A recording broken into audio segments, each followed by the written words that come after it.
let's talk about Squadron.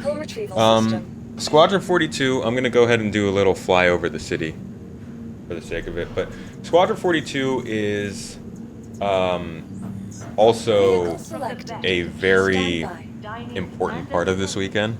Like, Squadron kind of defines, I think, when Squadron launches, it's the first game the studio's ever made. Well, but it's not on the program, so how can it be important for the weekend? Squadron 42 is super important because it is going to be the first game this studio ever releases. It's going to be everything that this game, Star Citizen, is judged on. It's going to be kind of a big media moment for this scam.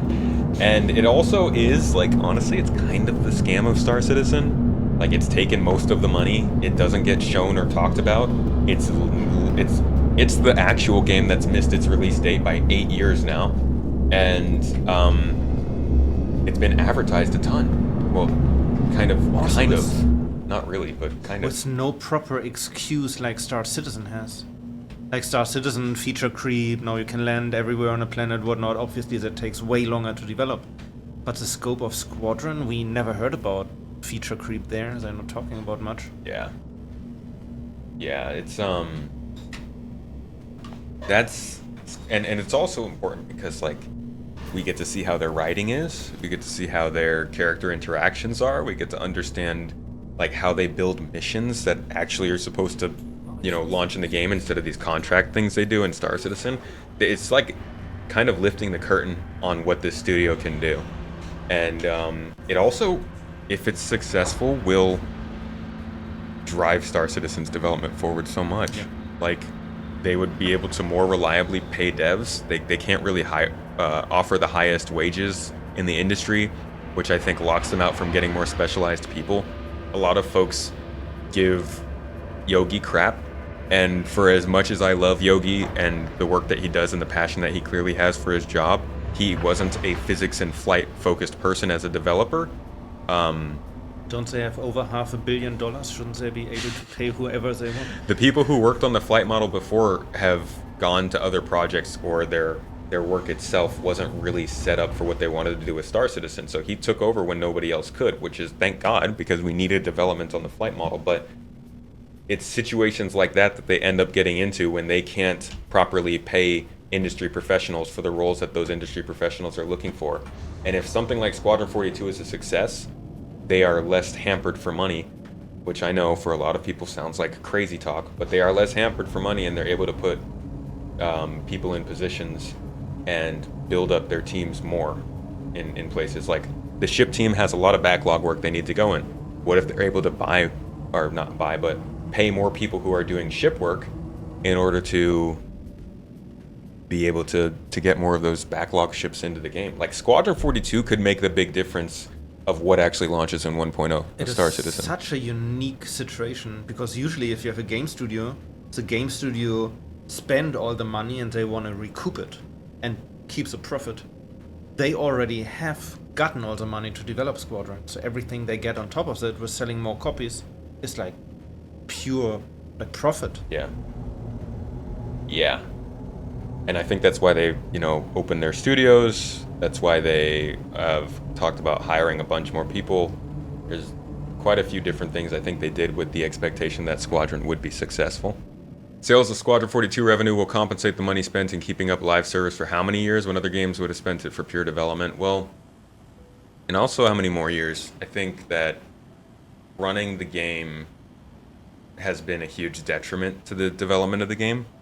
But also, obviously, it's helped them keep the funding coming in, because then people can buy the ships that they can actually fly, and like it's a give and a take, a pro and a con. So what's your estimate? When will we get Squadron? Dude, I don't know. I don't know. That's hard to tell. I don't really pay much attention to the monthly reports on them. But for the last one was Squadron, empty.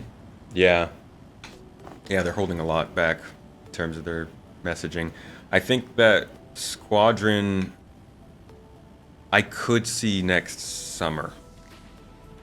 Like, if what they said last year is true, and they were actually starting to polish things last year, then I could see like a year and a half of that phase to 2 years.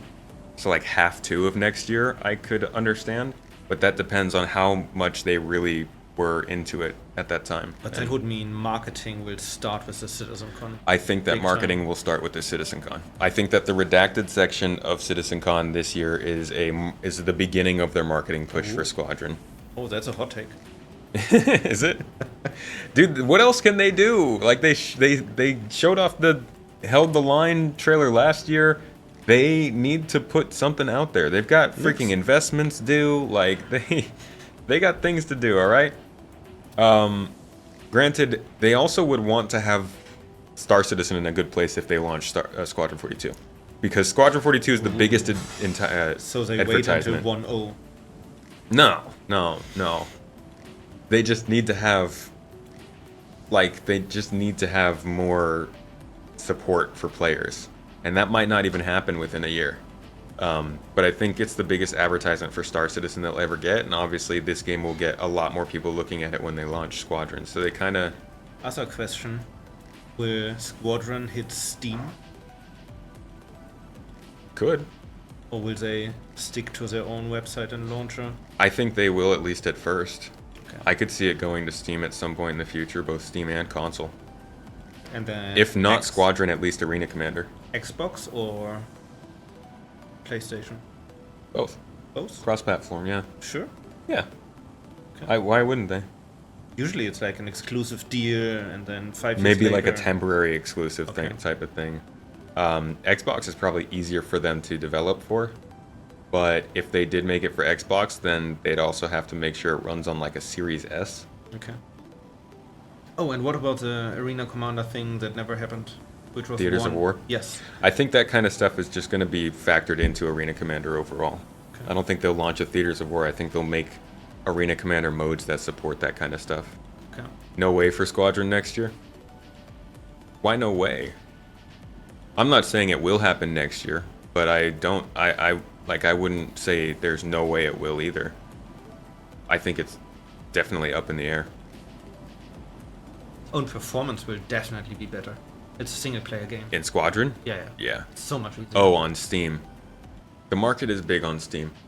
But I'm sure there are some really good benefits to sticking to your own engine, or your own Well, platform yeah. What is in their it? development. 30% more money? Yeah. It's probably why they didn't go with something like Unreal Engine 2 back in the day. Yeah.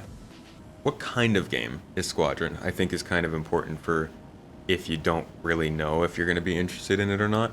It's not like an open world explorer kind of game. Like you're a military person, so you're kind of locked into a specific military campaign.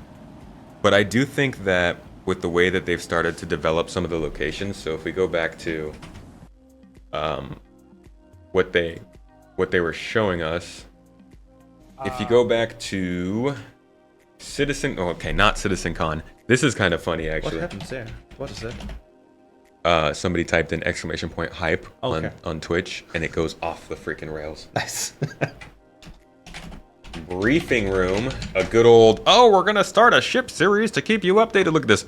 Briefing room, episode 1, guys. Here's the briefing room, episode 1. We only got one episode. They very, very quickly stopped doing this. But this goes over kind of the... When was it? 2021, I think. This is when they didn't do 2020. yeah. This is when they skipped CitizenCon and they just kind of released a couple videos. For that reason, And they we kinda spent a lot of time, Tyrus, looking over one of the locations for Squadron 42, showing what goes into a location, what kind of options you have there. That was about the space station that folded Yeah. out like a flower thing. Asiato. Yeah. Wonder if they put any. I think they put like a nice fly around.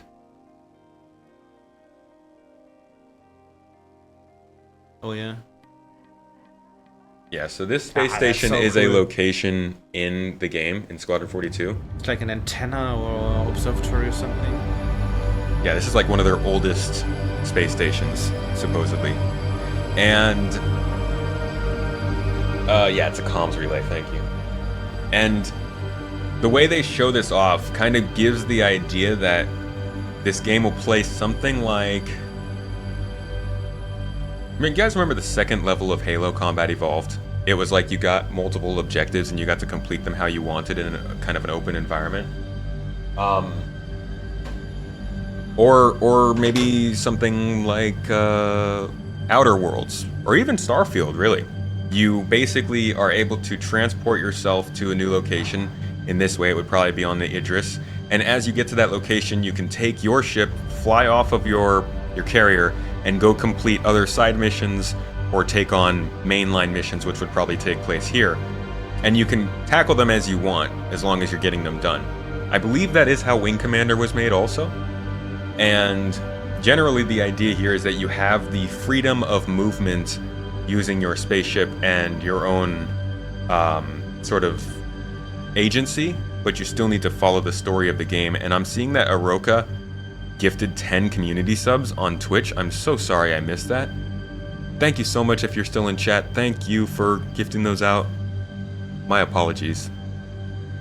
Where do you even see? Right here. There's a lot to look at. It's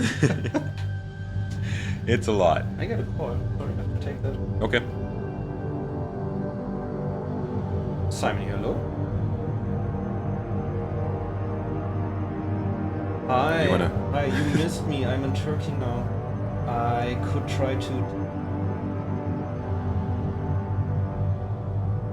So the idea behind all of these places is that you can basically you would be able to go to a place, kind of see it, do different things around that area, and explore a little bit on a smaller scale. Hey, Argakig, thank you for the Prime sub, appreciate you. Anybody with Amazon Prime can throw down a Prime sub on Twitch to support, we appreciate that a ton. Sticks it to Jeff Bezos, stops that space station from being built. This is in Odin, I believe.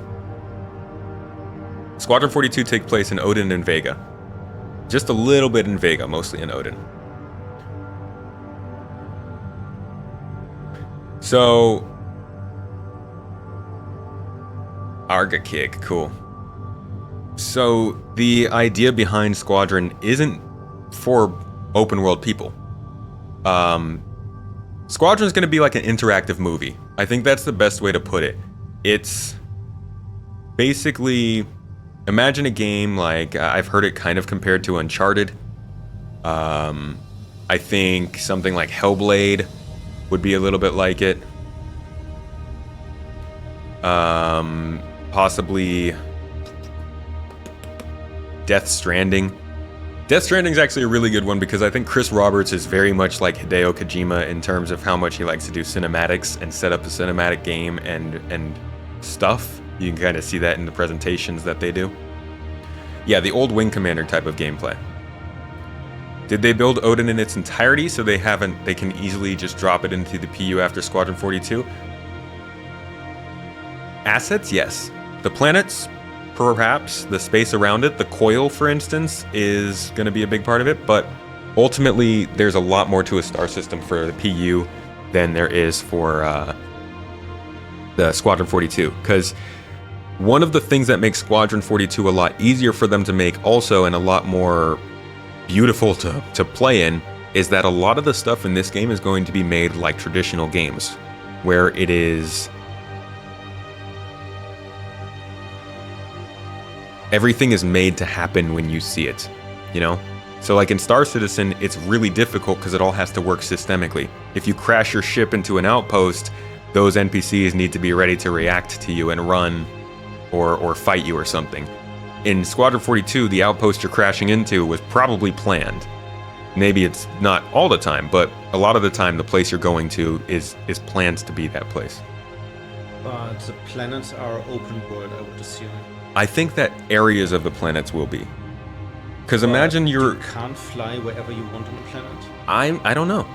This is the kind of thing that maybe we'll learn about at this CitizenCon, but I'm just saying, like, imagine if you were on this military expedition and you just flew off out of nowhere to the other side of the planet. Will ruin your reputation. You might be demoted or sent in. God, what are they gonna factor in all of the different complications of being demoted into the game. What is this, an immersive sim? We playing Deus Ex in space now? Oh, what else would happen if you fly off? The game ends, you respawn, you have to try again. If you leave your path, because you're flying your spaceship. Yeah. I mean, obviously there will be something that if you just fly off in a random direction. Yeah. You don't think they'll do like a game over kind of thing? I don't know. Because they have the tech, which is impressive. No other game would allow you to do that because it wouldn't be possible. Yeah, I don't know, man. I don't know. But the number one thing you can expect from this game is that it will be cinematic. I don't know if it's going to have an amazing story. I don't know if it will have amazing acting. At least we know that. They've got a great cast. But writing, gameplay obviously is still kind of a thing that we need to look out for. And the story is something that is in question. Presentation, I don't think they're going to have a single problem with that. Nostalgia, the ability to grab people who are just looking for a really beautiful experience, that's the kind of stuff I think this game will sell on, at least initially. And if it has a good story and good gameplay, then I think this has the potential to be one of the better games releasing that year. And then also tech like, it's not cutscenes. It's not pre-rendered. Yeah. You can tap out of any cutscene and just walk around. Do you think they're still going to do that? Because they originally were talking about that. Oh yeah, absolutely. They were even telling us that when there's someone on a screen in a cutscene, that's a real NPC in a different room in front of a camera, and they're like beaming that rendering over to the display in the other room. The rendered to texture. Yeah. But that was in the old vertical slice. They didn't really mention that in the I held the line stuff. Right, so if we go back to the old vertical slice of Squadron 42.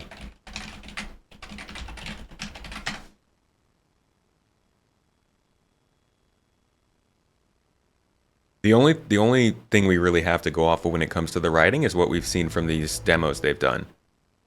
And I don't think that's bad, what they've shown us so far. I was merely informing you of that my could just be intent good deliveries, though. courtesy. While your involvement is welcomed and strongly encouraged, it is entirely optional.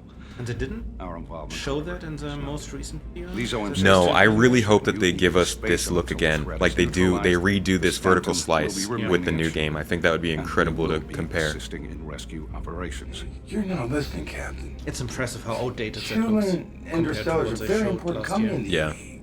This is coming with many, many connections.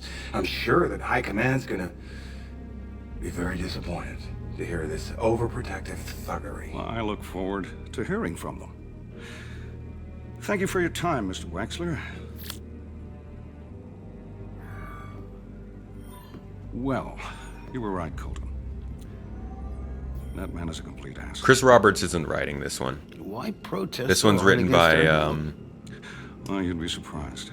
oh man, I can't Well, his remember. distant They've stations got a being pretty protected robust in team. various There's like games 3 as a main writers on constant Squadron, I business. believe. 3 or 4. Wexler knows that with us here, we'll be forcing a fight. That means unknown risks. And I believe it's been Which brings rewritten us at back to least the mission down at to the hand. detail. Care to join us, Lieutenant? Even since this, like the major beats are still there, but they've done some rewriting And they of the hired smaller additional segments. actors as well Oh to yeah. play smaller roles. So this is the part where they kind of talked about. In fact, we can go to the part where they have the commentary, so they can talk about it themselves. That's really loud. Sorry. People will put things in front of. This part right here. You've seen how they fly. So again, just little bits that jump out at me while we watch this. Right, we're going to improve some of the hair. We're going to improve some eye convergence. Dave Haddock, definitely yeah. in these Yeah, and there in was these some, particular there was scenes. an animation hitching there. I mean, a lot of this stuff, we've gotten the stuff in because it's sort of the proof of concept of vertical slice, but a lot of the dialing in, the subtleties of it, we haven't had the time to do yet. Of course, we will be doing. And here, I mean, we know what's happening, so on the playthrough, we're kind of waiting for the Argo to come in, but that's all happening live in the game, and then we're taking over and if you went back to your point of view, you would see this playing out from the point of view up where you were in the sort of ready room. For me, So that's kind of what he's explaining here. That basically you can break out of the cutscene and walk around and experience this, but how much freedom would there be there if, like, could you just walk in the middle of this scene and they would react to you? Or there's so many things that can happen in a game that allows you to do something like that. This is one of the best examples of why having all the faces at the level that we have, all the characters at the level we have, all the performances at the level we have really, really makes a difference to the game. Because this is you get real invested in this cutscene. You can see some subtle emotions that are really, really hard. I don't think it's being rendered because if you look, you would come in, but you can that's all see the happening ship in the live background game, there, and then but maybe they we're taking over cut and that if off you went and back then to your render point it. of view, you would see this playing out from the point of view up where you were in the sort of ready room. For me, In the this is new one of the demo, best they examples show a cutscene basically playing from your perspective as well. So there's at least enough going on where they don't really cut to a different type of rendering for the cutscenes, but I don't know if it's live. Emotions that are really, really hard to communicate from a game character. For example, being in charge but scared at the same time. Yeah. So you can see these guys are hauling these guys out. The first, it's pretty easy, and then they start to get a little bit nervous and these kind of things. But yeah, I mean, again, You can even see it on their faces. Like to be able to read a face like that is a tricky thing in most games. No, I've never been on one of these. It's nice. Not as nice as a Bengal, but nice. Move it! Oh, come on, clear out! Yeah, it was actually fun to shoot this on the day. Wasn't it, Dave? Yeah. OMC's gonna have to teach you screw tops some manners. Are you looking to start trouble? Yeah, maybe a couple eye darts in there, and that would be good. It's close. It's so close. And he actually popped around a bunch. Great He actor. appeared as a bunch of different characters. Yeah, he's a great theatre actor in the UK, and we have some other fun smaller And then roles here that he comes had. the big guy. We got to make the Argo kind of come up just a tiny bit. Well, he's big in real life too. So. Yeah. Ain't like we're gonna be Maybe here 6'6" or something. Ain't like they're gonna be here long either. What the hell are you all going on Nice about? to see characters. It's very simple. We're OMC. And OMC belongs to CitizenCon. And CitizenCon doesn't like people messing with his things, you got me? Sato Khan? Is that your boss? Are we supposed to be scared of him or something? Yeah. You know this guy from a British soap? Run up to the holds. And he plays such a tough guy in that movie too, or in that show. I don't want to move them through the ship until we have. See again, just the subtle emotion, right? So then you jump forward to like this version of it, right? This is what, 6 years later now, the stuff they're working on. And you can get a better idea of how the quality's So going in up. 40 years from now, when you're surrounded by everything and everyone you hold dear, and they ask, what did you do in the Battle of Vega? You can look them in the eye and say, I held the line. Men and women of the Second Fleet, I am proud to stand with you today. Good luck. Bishop out. Nice speech. Any word from the recon team? Not yet. Now let's get into position.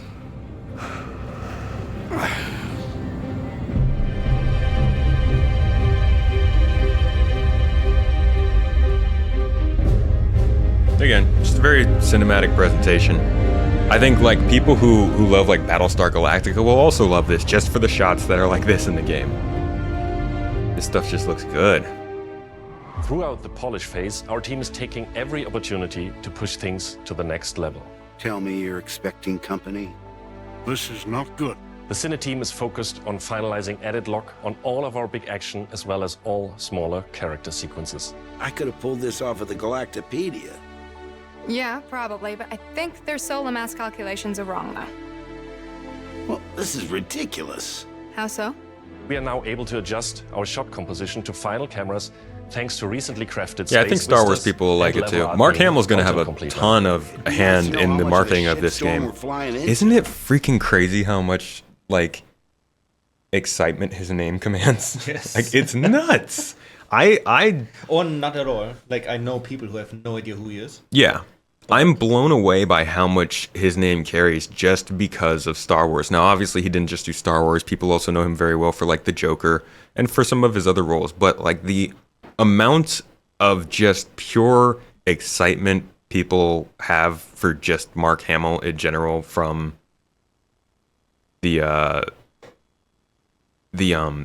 his inclusion in Star Wars and as Luke Skywalker is crazy. You want to see what Henry Cavill's going to be doing? There are a couple shots of Henry Cavill. None of them are really easy to identify him. There's this one. He's supposedly in this Hornet here. I believe that's either him or his wingmate. He might be in this one. This is Krugeri. Come back, Gary. So I think that's her that just said "Come back, Krugeri," and he's over here maybe. And then there's another. Cutscenes, or is this also rendered live? Oh, I'm sure it's being played in the game. Like it's not. Like I'm betting that exists in the game world, kind of thing. And then there's one more shot of him. This one shows up real briefly here. That's him. So he's only shown up like very, very briefly, and I think that's on purpose, kind of, because that's just another chance for them to show him off. Originally, I thought this will be my character, and there's no way to customize my character. Oh. That would suck. Yeah. I like that there's character customization. You got a point. Copy that. Tally's on me. Let's say hi. We will Looks like win more of your best buddy character. because we have to. I don't think so. He looks like, so the guy, this guy that we just saw there is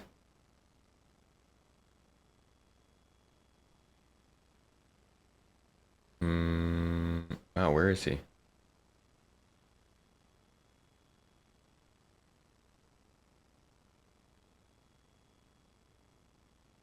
He's in here somewhere.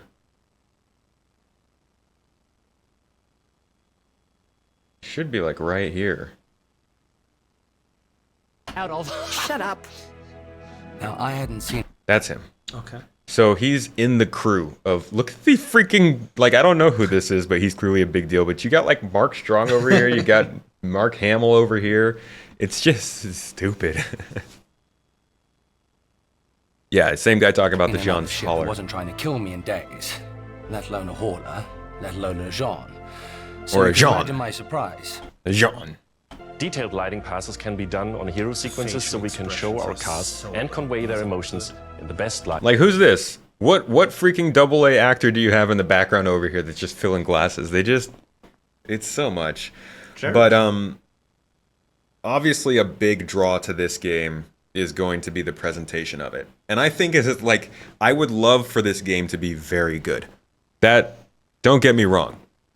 If this game had a great story and great gameplay, it would be amazing. But I do think that no matter what happens, as long as it's not a buggy mess, this game will pull people in just because of the presentation, because of the people involved. As long as it's decent. Because it's also, there's not many games that follow this sort of style right now. Like cinematic space operas, the last really, really good one we got was Mass Effect. I don't know if... It's a new one? No, Mass Effect, the trilogy. Okay. I think Call of Duty Infinite Warfare, I hear, was actually a pretty good space game. But in terms of space games, most of the time we're getting like RPGs. I think Starfield was kind of going for a more kind of cinematic approach than something like Outer Worlds, but ultimately we just don't get very many games like this, and I think a lot of people would just like to play a space game. Alien Isolation. That was a good one. That one's scary. So like, there's a new one coming up. It just got greenlit. Right? Yeah, I saw that. Yeah. That's really exciting. There's a lot of people out there waiting for this to fail. Fail is subjective. I don't know what fail is. I could see it failing though. Well, right after saying I don't know what a fail is. It already succeeded. It was fully financed. They got their money's worth. Yeah, I think a success for this game would be covering the studio costs that they've incurred over the last few years.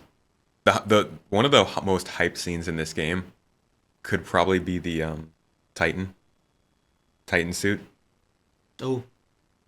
Because I always think back, whenever I think of the Titan suit, I think back to Halo 4. They had this segment that had you get into a mech and fight your way through, I think, a downed spaceship which was like kind of cool, but it wasn't super epic. And I'm thinking, if there's anything CIG can do with something like that, it is going to be making it like really epic. That's gonna be the Titan suit is gonna be pretty sick. There's a Titan scene in Squadron. I can't imagine there's not. I'm pretty sure that's what they're making it for. Yeah, so if you do a search, it looks like there was a mention of it in March monthly report. The Squadron 42 monthly report of March 2023 stated that CIG has been working on its animation features and 3D rigging. Nothing's happening there. Oy. Why? Why do you do this? I hate tech problems, man. Being developed for Squadron, chances are high it'll be merged into the main branch. So yeah, I mean, this is possibly coming to Star Citizen, but it's definitely going to be in Squadron, and this could be a very cool part of the game too. And by how what's the name of the suit you can get with the tractor beams? The Atlas? Yeah. Yeah, that might be based on the same chassis. It works very well. Like the translation of your movement from the character into there, like that's cool. Yeah. We've never seen anything polished from CIG. That's the exciting and both terrifying part. Yep. I really, really want them to put out this game and have it be actually a smooth experience. Obviously, it'll have bugs. Everything has bugs. But especially now, like if this released in 2020, I remember they said it was going into beta in 2020, and that didn't freaking happen at all. If this had released in 2020, the reception to it would be so much different than it releasing now, because we've had so many examples of bad releases. Fair. And also we've had different takes on space games that have shown that space games are a little harder to make than people expected at this point in development. Like, there are still space games coming out that play kind of like Mass Effect 3 from 13 years ago. And I think that could be a huge opportunity for CIG to be like, all right, we've cooked at this, and I don't think it'll ever live up to the hype that 14 years of development will produce. But like, we've cooked at this, and we think you're gonna like it, because it offers an experience that you can't really find on the market right now. It does it in really pretty ways, and it has some pretty cool faces in it. So polishing Squadron is something they can do on their own without the massive support of the community, because they don't need 1,000 players in a server to find the bugs. Yeah. So I don't think there will be an Evocati and a PTU for Oh god, Squadron. no. They're just gonna have their QA people run through it 14,000 times. They would love that. Hopefully that works. Here's the other part where they mention kind of how convey their cutscenes will emotions work. in the best light possible. And we're making sure our cinematics are triggering as fluid as we can craft them, so they form a coherent concerto with the rest of the player's narrative experience. So you can kind of see where the camera switched from perspective to cutscene. Right there. There was like a little bit of a hitch. Did the lighting change? No, he just turned his head. Right there. So they're working on making it feel seamless going from gameplay to cutscene. I don't know if that means they're still sticking to the idea that you can play through the cutscenes or not. So they form a coherent concerto with the rest of the player's narrative experience. Mr. Wexler, this is Lieutenant Commander Colton. Oh, Commander, hey. Julian Wexler, I'm the field manager of this little operation. Say, pull my finger. Welcome aboard the Archon. What brings the Navy to this little corner of the I don't universe? know, Jaybird. Why? We got you flying with Lieutenant Commander Colton. He's one of our best. Dude, weren't we talking about Easter eggs? Yeah. We were talking about the potential for Easter eggs in this game, and I was saying, how cool would it be if there was a ship in the game that this dude flies on that's called Sir Davos? Like, that kind of stuff could just... People would lose their crap for that kind of stuff. Like Scully is in game. Mm-hmm. And having her office show like I want to believe poster in the background or something. Like a something from the show on her shelf in the background of it. Yeah. Call his ship the Onion Knight. As others will share, this is the most rewarding chapter of development. I think she's still doing which her allows acting us stuff. to truly experience the visceral and oftentimes emotional moments that our narrative provides. How did you handle it after Vega? I'm not sure I handled anything. Oh, is that Rona Mitra? Okay. I need to know what she's from because people keep saying her name. Oh, that did look like her. That's definitely her. Huh. Shooter. Oh, Underworld. Okay. Shooter. Beowulf. Can't say I know many of these other ones. Spartacus. No. Yeah, I don't know many movies that she's from.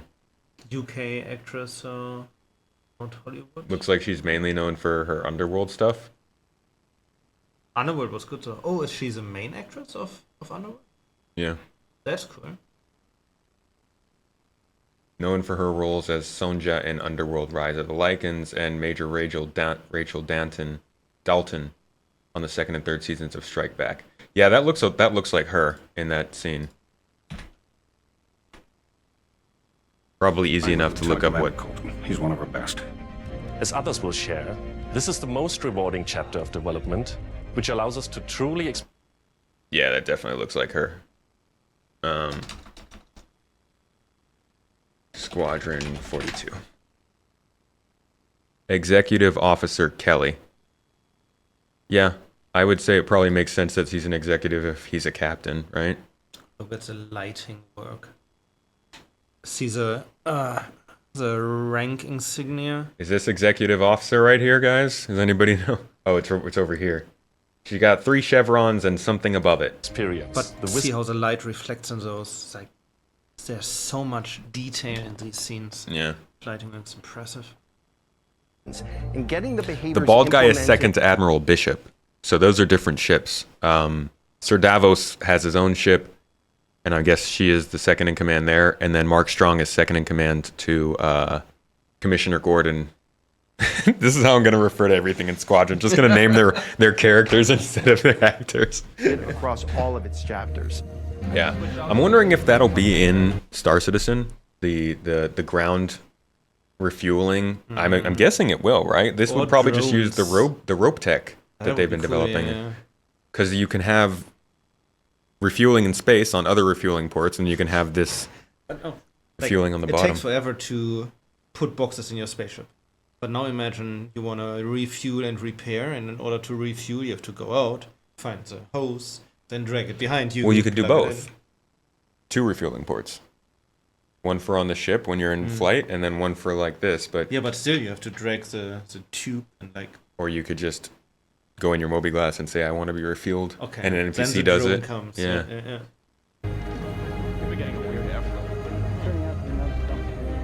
Rope tech is a stupid term. I've actually heard other studios use that. Naughty Dog talked about their own rope tech. But it's star rope. Sexy Cinnabons. Here he For is. example, we're launching off a space carrier, but we still ground the feel in real-world actions, refueling, repairing, and inspecting, and making sure that your next flight mission is a success. This means we're looking out for pops, hiccups, or awkward transitions, and ensuring that everything flows and looks like all the Man, great mocap so performances I think the we biggest thing captured. is going to be just like trying not to get swept up in the hype during the presentation of Squadron. They're really good at this. They've gotten so much. They used to not be great at this. Like last year was a huge step up from their previous presentations for this stuff, and I am like, I know it's going to happen in the moment, and I apologize ahead of time to everybody. I promise I will come back with more realistic takes and like real normal-brained conversation surrounding this stuff. But when it's happening live this weekend, and they're talking and they're showing like Squadron 42 stuff, I'm gonna try my hardest. All right, I'm gonna have space nerd brain. It's gonna be pickled all over the place. It's gonna be rough. Imagine they don't show anything except for a date. Dude, imagine if they said answer the call. I'd just smash my computer. I would throw my computer into my monitor and just never come back. Holy crap. Brilliant. Ooh, food time. All right. With that being said, I will give you guys a something to go check out after this stream. I made this video last year. It shows a lot of the scenes that we've just been looking at compared between... Oh, did that thing again. So this is basically a comparison view of a bunch of different parts of the different demos. So you have 2017 here, 2023 here. And it does it for a bunch of different scenes. I think one of my favorites is this. The difference between launching out of the hangar looks so much better in the new version. Let's go ahead and cliff. But last year I released this after CitizenCon just to kind of compare how the game has progressed, at least in terms of looks, and a little bit in terms of like facial animations and stuff. So if you want to check that out, I will drop that in chat for you for after this stream goes. That's not even global illumination yet. No. No, it's not. I hope you guys all got some information from this. And maybe it spurred some more thought for you. I hope that you enjoyed this and got something good from it. Thanks for having me. Thank you for joining me. Say thanks to Lord Skippy, everybody. Appreciate you a bunch. Hope you have a wonderful day.